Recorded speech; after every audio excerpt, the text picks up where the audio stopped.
Hello. For our topic this week, we will do our quick little gallop through a huge historical topic. So yes, much will be left out. Sorry, that's just how it goes sometimes. Like, if you thought this video would be about the great epic battles of World War II, about D-Day, the Battle of the Bulge, the Battle of Midway, Okinawa, and Iwo Jima, yeah, you're in the wrong place. When teaching about wars, I refuse to romanticize them.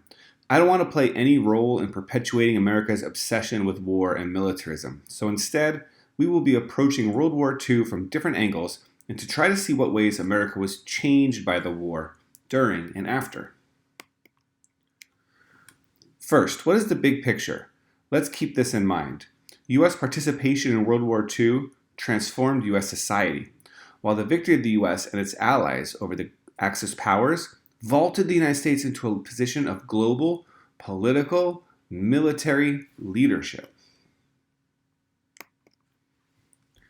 Let's start with FDR's foreign policy before we enter World War II.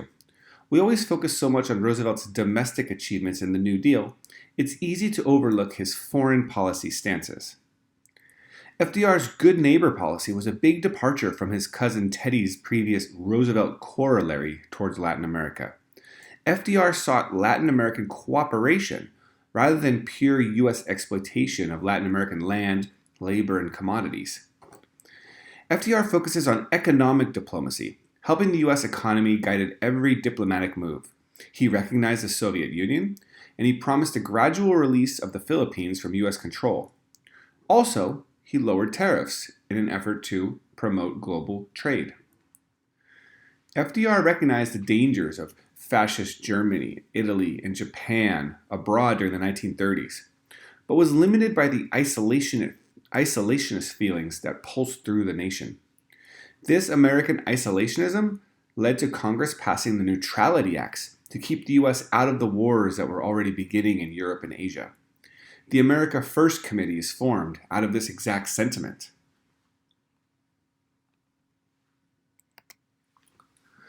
But even amidst this isolationist America First mentality, it's clear that FDR believed that the U.S. had a role to play in the New World conflicts. In his famous Four Freedoms speech, FDR spoke of the role America could play in the world in defense of democracy. He called the U.S. the great arsenal of democracy, and this included in 1939 his cash and carry plan, which allowed Britain to purchase arms from the U.S. as long as the Britain paid in cash and transported them in their own ships. In 1940, there was the Selective Service Act, a peacetime draft. 1941, Roosevelt gives his Four Freedoms speech, that the U.S. must help to defend the freedom of speech, the freedom of religion, the freedom from want, the freedom from fear throughout the world. 1941, the Lend-Lease Act, FDR would lend or lease weapons to any country whose defense was, quote, vital to the U.S. Also in 1941, there was the Atlantic Charter.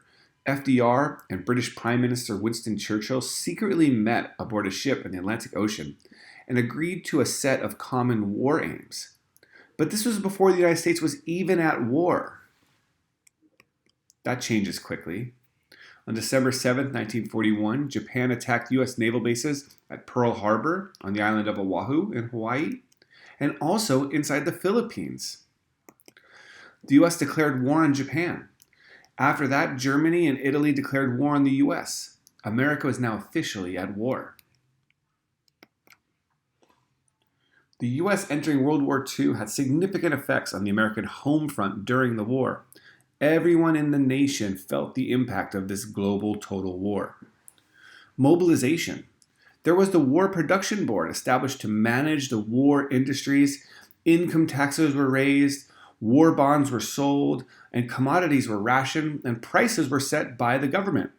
All of this is familiar to what happened in America during World War I. African Americans, over 1.5 million black men and women left the South for industrial and defense jobs in northern cities and in the West, especially in northern and southern California. FDR was pressured by civil rights advocates led by A. Philip Randolph to sign an anti-discrimination executive order in the defense industries. Over 300,000 Mexican Americans served in the U.S. military, and the U.S. government made an agreement with the Mexican government called the Bracero Program, which allowed for thousands of farm workers to enter into the United States. racial tensions erupt in Los Angeles in what's been called the Zoot Suit riots. For Japanese Americans, World War II saw 120,000 people interned in concentration camps in America for the duration of the war. Over 25,000 American Indians served in the military and the defense industries during the war, and for women, over 200,000 women served in non-combat military roles. 5 million women entered the industrial workforce, building the weapons of war.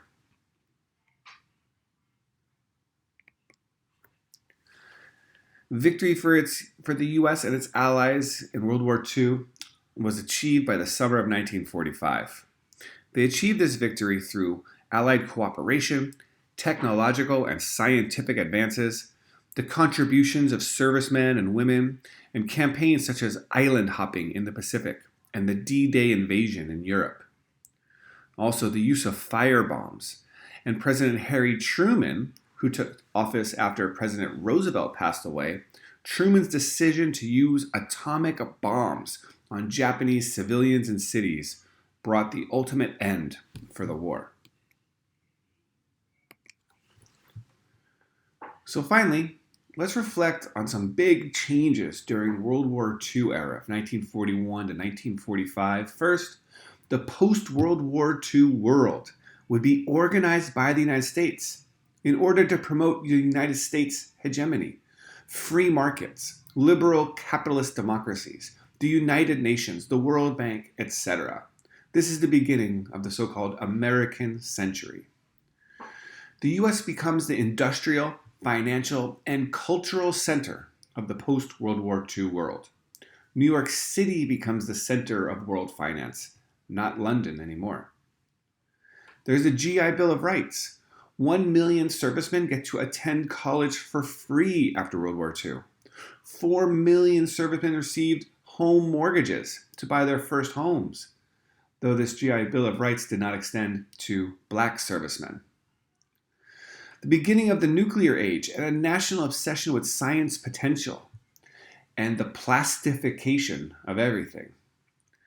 We also see the birth of the civil rights movement, born out of the Double V campaign for black soldiers in World War II, to fight against racism in Europe, to fight against racism at home. World War II ended the eugenics movement and race science, and the blatant nativism and violent racism are seen more as disorders than as norms in America after World War II. And we also see an expanded assimilation of what it means to become an American. For example, before the war, those known as Italian Americans become just Americans.